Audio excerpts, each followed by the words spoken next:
Hello. Hello, Rinku भैया बोल रहे हैं? जी। मैं डॉक्टर शान बोल रहा हूँ, हाउ टू सीके यूट्यूब चैनल से। जी सर, जय हिंद सर। जय हिंद। कैसे हैं बड़े भैया? बस बढ़िया हैं, आप सुनाइए, आप बड़े कैसे हैं? भैया, आपका बहुत ज्यादा लोगों ने मुझे कमेंट भी किया कि भाई ये उत्तर प्रदेश और उत्तराखंड मिलकर लड़ाई लड़ने वाले हैं। एक बहुत बड़ी खुशी मिली है हम लोगों को। जी जी जी, तो बहुत सारे जवान मुझसे पूछ भी रहे थे कि सर क्या चल रहा है, क्या नहीं चल रहा। तो मैंने सोचा क्यों ना इससे बेहतर मौका क्या होगा कि मैं आपको अपने चैनल के माध्यम से उन जवानों के सवालों के जवाब आप खुद दें, जिससे कि उनके जो कंफ्यूजन चल रहे हैं और वो कंफ्यूजन दूर होने के बाद वो आपके साथ लड़ाई में शामिल भी हो पाएंगे। जी तो जी ये एक बहुत अच्छा मौका मिला है मुझे कि भाई जी आपका नंबर भी मिल गया और आपसे बात भी हो गई। जी जी और सबसे पहले तो मैं आपको एक बात क्लियर कर दूं, मैं आपकी ऑडियो जो है वो रिकॉर्ड कर रहा हूं, तो उसकी परमिशन आप मुझे देंगे। और इसके अलावा आपका जो मोबाइल नंबर है वो मैं अपने डिस्प्ले पे डालूंगा, ताकि जो भी जवान के दिमाग में कंफ्यूजन हो तो वो आपसे डायरेक्ट कॉल करके आपसे जी कंफर्म कर ले। जी जी जी जी, जरूर जरूर जरूर। जी। अब जी रिंकू भाई, पहले तो आप अपने बारे में कुछ बता दीजिए, जो भी आप कहाँ हैं, कहाँ ड्यूटी कर रहे हैं, आगे की प्लानिंग क्या है, इसके बारे में कुछ बताइए। जी जी, मैं भाई साहब पहले तो आपके यूट्यूब चैनल का और आपका बहुत बहुत धन्यवाद करना चाहूंगा जी थैंक यू। कि जो आपने मुझे इस काबिल समझा कि आपने मुझे कॉल की। जी थैंक यू। ठीक है। और अपने जवानों का भी सभी का धन्यवाद करना चाहूंगा जो आपके चैनल से जुड़े हुए हैं। ठीक है। तो मैं उत्तराखंड हरिद्वार से हूँ जी जी और पीआरडी जवान हूँ जी। और पीआरडी में ही जॉब कर रहा हूँ। ओके। ठीक है। और तो जॉब करते हुए कितने साल हो गए आपको? मैं 2005 से भर्ती हूँ मैं। Okay, very good. और बताइए अपने बारे में कुछ, कैसी चल रही है ड्यूटियां? आपको क्या लगता है एक साल में कितनी ड्यूटी आपको मिल जाती है? ड्यूटियां तो देखिए, एक चीज है कि हमारे जवानों को ड्यूटियां तो भरपूर मात्रा में नहीं मिल पाती है। जी जी जिस जिस वजह से जो है जवानों के सामने काफी कठिनाई और काफी दिक्कतें सामने आ जाती हैं। जी क्योंकि कुछ जवान ऐसे होते हैं जिन जवानों की सोर्सेज होती हैं, अपने संपर्क होते हैं, ट्रम्प्स होते हैं, उनका यूज करके जो है वो तो भरपूर मात्रा में ड्यूटियां ले लेते हैं। अच्छा, आपके अभी भी ऑफलाइन ही लग रही हैं ड्यूटियां? हाँ, उत्तराखंड में अभी ऑफलाइन में लग रही हैं ड्यूटियां। अच्छा, उत्तर प्रदेश में तो डाटा फीडिंग का काम हो रहा है, अभी जी रह भी जी गया काफी जगह पर। जी जी, उत्तराखंड में अभी तो ऑफलाइन ही ड्यूटियां चल रही हैं। अच्छा, उत्तराखंड में भी डाटा फीडिंग का कार्य नहीं उत्तर हुआ है। प्रदेश में वेतन 395, आपके यहाँ उत्तराखंड की क्या पोजीशन है? हमारे यहाँ 570 रुपये मिल रहा है।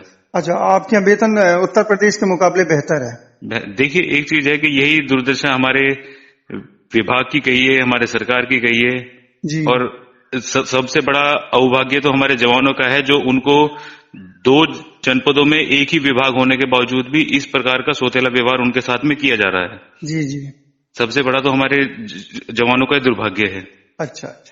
क्योंकि देखिए, उत्तराखंड कोई ज्यादा दूर का राज्य नहीं है नहीं नहीं। और उत्तर प्रदेश से ही अलग हुआ राज्य है। जी, उसी का हिस्सा है। उसी का एक हिस्सा है। जी जी उसी का हिस्सा होने के बावजूद आज उत्तराखंड के अंदर जवानों को 570 मिल रहा है और उत्तर प्रदेश के अंदर कुल 395 रुपए मिल रहा है। जी जी। जिसमें आप खुद देख सकते हैं कि अगर एक कोई मजदूर भी मजदूरी करता है तो उसको भी 500 रुपए दिहाड़ी मिलती है, आराम से मिल जाती है, आराम से मिल जाती है आज के वक्त में। और हमारा जवान वर्दी पहन के बाकायदा रोड पर ड्यूटी करता है, कानून व्यवस्था को देखता है, लॉ एंड ऑर्डर को संभालता है। उसको संभालने के बावजूद भी हमारे जवान को कुल 395 रुपए मिल रहा है। मतलब कांस्टेबल के बराबर ड्यूटी कर रहा है। कांस्टेबल के बराबर ड्यूटी कर रहा है, मगर उसके बावजूद भी जो है भरपूर मात्रा में क्या वो अपना भी खर्चा नहीं कर पाएगा पूरा, तो परिवार का तो क्या करेगा। सामाजिक सुरक्षा में तो मुझे लगता है सामाजिक सुरक्षा तो कोई मिलती नहीं है, पीएफ और ये कुछ सब नहीं है, कुछ किसी प्रकार की कोई भी सुविधा नहीं है। बस वही जो 570 उत्तराखंड में मिल रहा है वो है, और जो उत्तर प्रदेश के अंदर 395 मिल रहा है केवल वही है। उसके अलावा और कुछ नहीं सरकार की तरफ से सुविधा नहीं है, कोई सुविधा नहीं है। अच्छा, आगे आप मतलब आप सुप्रीम कोर्ट जाने की प्लानिंग कर ली है? मैं देख रहा था बहुत सारे मैसेज भी मेरे पास आए थे। जी जी जी। तो आपको ये मोटिवेशन कहाँ से मिला कि भाई हमें डायरेक्ट सुप्रीम कोर्ट जाना चाहिए हाई कोर्ट को छोड़कर? देखिए, एक चीज है कि हमने हमारे सामने, अब मैं अपने विभाग की भी थोड़ी सी आपको बता देता हूं कि हमारा विभाग जो गठन हुआ था, हमारा विभाग जो बना था वो 1948 में बना था जी। और हमारे बाद बना विभाग 1962 में। वो आज हमसे बेहतर सुविधाएं सरकार के द्वारा पा रहा है, बेहतर हो चुका है, बेहतर व्यवस्था उसमें हो चुकी है। कारण क्या रहा है कि उसने जो है कानून के तरीके से कानूनी लड़ाई लड़ी है और कानूनी लड़ाई लड़ने के बाद वो आज अपना हक और अधिकार वो पा रहा है। और हमारी क्या व्यवस्थाएं रही हैं कि हमारे जवानों के द्वारा अब तक कानूनी लड़ाई सही तरीके से नहीं लड़ी गई है। अगर सही तरीके से कानूनी लड़ाई लड़ी जाती तो आज शायद हो सकता है कि होमगार्ड से बेहतर व्यवस्था हमारे जवानों की हो सकती थी। हो सकती थी, सही है। अच्छा, आप कोई एसोसिएशन का गठन करने वाले हैं या फिर पर्सनली डायरेक्ट ही आप लोग केस करने वाले हैं, ऐसा कुछ? नहीं, पर्सनली डायरेक्ट केस किया जा रहा है। जी जी। पर्सनली सभी जवानों के नाम से इंडिविजुअल केस डाला जा रहा है। ओके। सभी जवान अपने अपने नाम से केस डालेंगे जी, और अपने अपने नाम से ही केस डालने के बाद उस केस की पैरवी की जाएगी। तो मैं जानना चाहूंगा भाई, आप तो शायद वकील साहब से भी मिलने गए थे, कुछ फोटो भी मेरे पास आए थे, मैं उस फोटो को भी शेयर कर देता हूँ अपनी स्क्रीन पर, डिस्प्ले पे सभी जवानों को फोटो दिख रहे होंगे। तो वकील साहब के बारे में बताइए कुछ अपने बारे में कि भाई वकील साहब से क्या बात हुई, कौन वकील साहब है, पूरा बताइए थोड़ा जवानों को पता चल सके। वकील साहब भी श्रीमान विनोद शर्मा जी हैं, जो कि होमगार्ड का केस लड़ चुके हैं। हिमाचल के होमगार्ड का केस लड़ा है, उत्तर प्रदेश के होमगार्ड का केस उन्होंने लड़ा है, उत्तराखंड होमगार्ड का केस उन्होंने लड़ा है। तो जब होमगार्ड का ऑर्डर उत्तराखंड के अंदर अभी आया हाल ही में, जिसमें उनको टीएडी और महंगाई भत्ता और वर्दी धुलाई भत्ते वगैरह का पे किए जाने का आदेश हुआ है, तो वो आदेश होने के बाद मैंने भी उसमें मेहनत की, कोशिश करने के बाद वकील साहब का नंबर निकालने की कोशिश की कि एक बार उनके साथ हमारी बात हो जाए, और बात होने के बाद उनसे एक बार जानकारी मिल जाए कि हमारे जवानों को यदि हम सुप्रीम कोर्ट लाना चाहते हैं तो क्या रास्ता रहेगा और किस रास्ते के तहत हम जो है जवानों को सुप्रीम कोर्ट ला सकते हैं। तो उनसे बात हुई, बात होने के बाद उनसे जानकारी ली, तो जानकारी लेने के बाद उन्होंने बताया कि आप यदि एक स्टेट आता है तो एक स्टेट को तो हाई कोर्ट पूरा क्लियर करने के बाद, पूरा फाइनल करने के बाद तब जाके सुप्रीम कोर्ट आ सकता है। अच्छा। मगर अगर आप दो स्टेट मिलकर सीधे आते हैं तो दो स्टेट मिलकर आप सुप्रीम कोर्ट आ सकते हैं। मतलब ये एक पॉजिटिव पॉइंट समझे इसे कि मतलब कि हम दो स्टेट एक साथ मिलकर जाएंगे तो डायरेक्ट सुप्रीम कोर्ट जा सकते हैं। जी जी जी जी जी। अच्छा, ये बात मुझे नहीं पता थी जी। मुझे तो ये पता था कि भाई पहले हाई कोर्ट जाना पड़ेगा, उसके बाद सुप्रीम कोर्ट जाना पड़ेगा। अगर हम डायरेक्ट सुप्रीम कोर्ट चले जाते हैं तो सुप्रीम कोर्ट पहले ये कहता है कि भाई आप पहले हाई कोर्ट से लड़के आइए।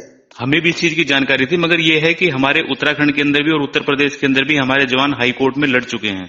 अच्छा। उत्तराखंड में भी केस डाला गया था, मगर जो याचिका डाली गई थी उस याचिका से उत्तराखंड में हम भी संतुष्ट नहीं है। जी, एक याचिका एक अमर सोमवंशी जी द्वारा डाली गई है, उन्होंने भी डाली है बरेली से, उनको भी मैं अपने चैनल के माध्यम से लेकर आया था। जी जी जी, उन्होंने भी डाली है। उन्होंने डालने के बाद अब ऑर्डर आया, ऑर्डर पीआरटी जवानों के पक्ष में आया। पक्ष में आने के बाद सरकार ने उसमें किसी प्रकार से कोई भी संज्ञान नहीं लिया है। अभी कोई जवाब नहीं दिया गया। उसके बाद उनको फिर कोर्ट ऑफ कंटेम्प्ट करना पड़ा है। जी जी। कोर्ट ऑफ कंटेम्प्ट करने के बाद भी तब से लेके अब तक तारीखें ही चल रही हैं उनकी, कोई किसी प्रकार से निस्तारण नहीं हो पा रहा है। नहीं, मैं तो ये मानता हूँ, खैर कोर्ट की कहीं की लड़ाई हो, चाहे सुप्रीम कोर्ट हो या हाई कोर्ट, वक्त तो लगता है। खैर ये बात तो सच है ना, ये तो है। अभी आप उत्तर प्रदेश होमगार्ड्स का केस उठाकर देख लें, कितना टाइम लगा, लेकिन न्याय मिला, जरूर मिला। हाँ जी, हाँ जी। तो आपको क्या लगता है भाई, हमारे उत्तर प्रदेश और उत्तराखंड के जवान किस पोजीशन तक जा सकते हैं? क्या लगता है आपको, क्या मिल सकता है सुप्रीम कोर्ट से? उसके बारे में थोड़ा डालिए।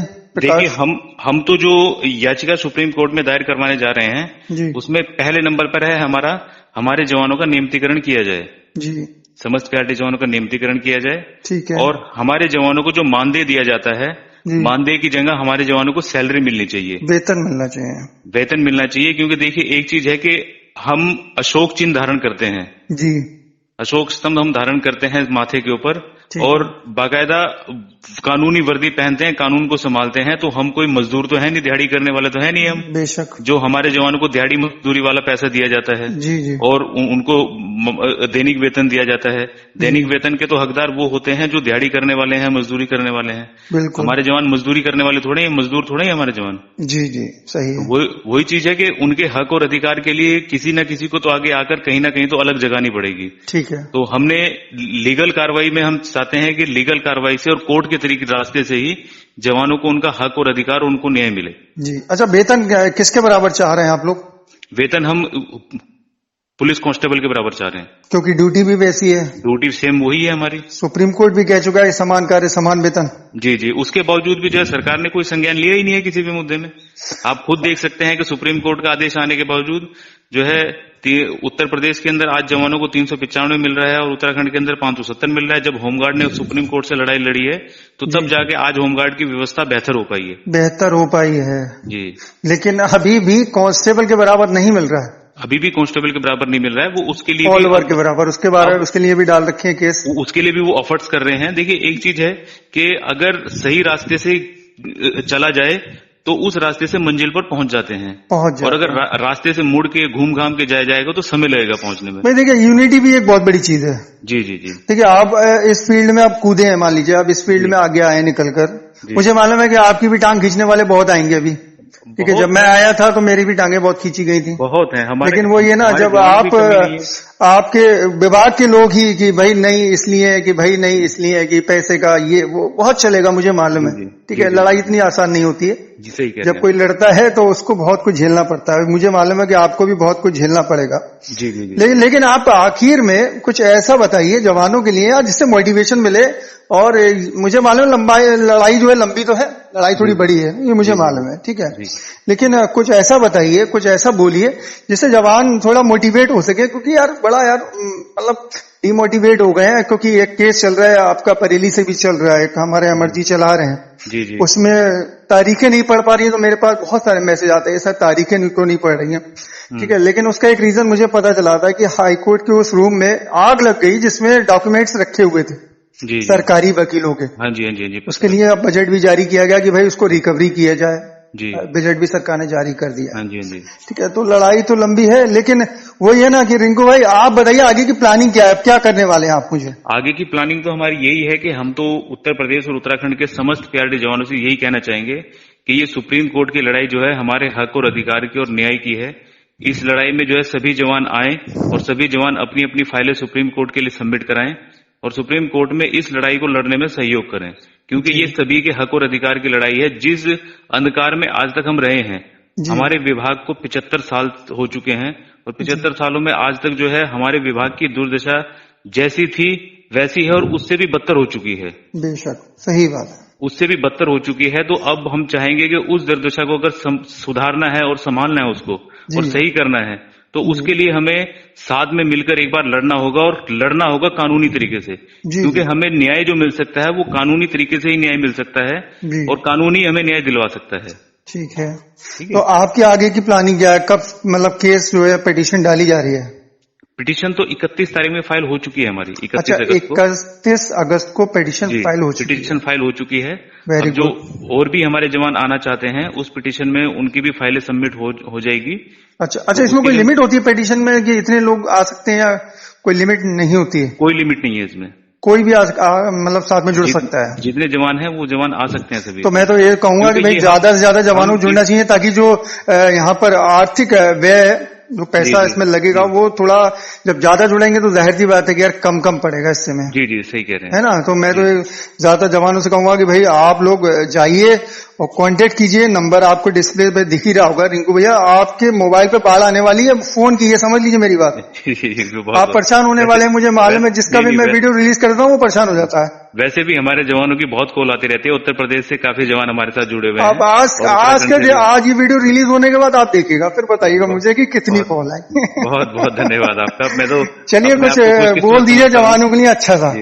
जवानों के लिए अच्छा सा यही है कि सभी जवान जो है अपने हक और अधिकार के लिए आगे आए, अपने हक और अधिकार के लिए लड़ें। देखिए, ये लड़ाई मेरी अकेले की नहीं है या मुझे अकेले को नहीं लड़ना है, हम सभी को मिलकर लड़ना है। हम सभी मिलकर लड़ेंगे तो तभी जाके हमें न्याय मिलेगा और हमारा हक और अधिकार जो है वो हमें मांगना नहीं है, हमें छीनना है। छीनने के लिए हमें कानून हमारे पास में है, तो कानून के रास्ते से हमें छीनना है। छीनना, मांगने से कभी कुछ नहीं मिलता। मांगने से कुछ नहीं मिलता है, हमें छीनना पड़ेगा, छीनने से हमें मिलेगा। और एक बात और याद आई मुझे, वो यार कुछ जवानों के मन में होता है कि तेरा होगा तो मेरा भी हो जाएगा, ये भावना निकालनी होगी। ये भावनाएं तो जवानों की हमारे गलत है। इसी भावना की वजह से तो आज हमारे जवान वहीं के वहीं है, जैसे थे वैसे के वैसे ही हैं। वैसे के वैसे। अगर आज हर आदमी को अपना काम खुद कराना है। अगर मैं ये चीज सोच के बैठ जाता कि भाई इसका होगा तो मेरा भी हो जाएगा, तो आज शायद हो सकता था कि इस लड़ाई को मैं यहाँ तक ना लेके पहुंचता। जी जी, तो मुझे बताइएगा कि भाई कब पिटीशन की तारीख लगी, मतलब बताते रहिएगा, तो आपसे कांटेक्ट होता रहेगा। अब मैं तो सौभाग्य समझता हूँ अपना कि आपकी कॉल मेरे पास में आई, मैं आपका नंबर भी सेव कर लेता हूँ। जी जी, और जो है आपसे कंटिन्यू बात चलती रहेगी, बात करता रहूंगा मैं आपको पूरी जानकारी। क्योंकि जवान जानने के बहुत उत्सुक होंगे कि आगे चल क्या रहा सुप्रीम कोर्ट में, और मौका मिला तो आपके साथ में बैठकर बिल्कुल देखते हैं, फिर यार मुलाकात करते हैं कभी। जरूर जरूर, जब भी आप हरिद्वार कोई दूर नहीं है, उत्तराखंड तो मैं आता रहता हूँ वैसे भी। जरूर जरूर, जब भी आप आए तो मुझे संपर्क कर लीजिए, मैं आपसे मिलता हूँ। बिल्कुल रिंकू भैया, ओके, थैंक यू, ओके भाई, धन्यवाद, जय हिंद।